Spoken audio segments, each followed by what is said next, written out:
Today is the 14th day of me using this annual serum. I am halfway gone with it, and this is how my skin currently looks like. So, according to Annual, this serum is designed to help reduce dark spots and balance out skin tone in about 2 weeks. I exclusively use it at night for 14 days as part of my evening skin routine. I have seen about 80% reduction in my dark spots, which is honestly pretty impressive. The serum definitely works, but I do think it needs a little more than 14 days to fully get the job done, especially if you're dealing with more stubborn dark spots. I recently started using Tretinoin, the 0.025 density twice a week. I found that the Anua Niacinamide Serum works really well alongside my Tretinoin routine, which was a pleasant surprise because I do have sensitive skin. On days when I use Tretinoin, I apply the sandwich method to protect my skin.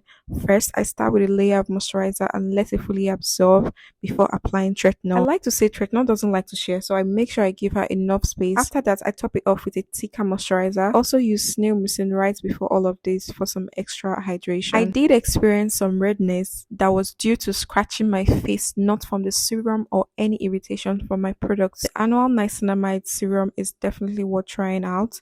Just keep in mind it might take a little longer than 14 days to see full results depending on your skin. Let me know if the serum worked for you, if you've used it, and if you have not used it, would you be getting it? Anywho, I'll see you guys in my next video. Bye.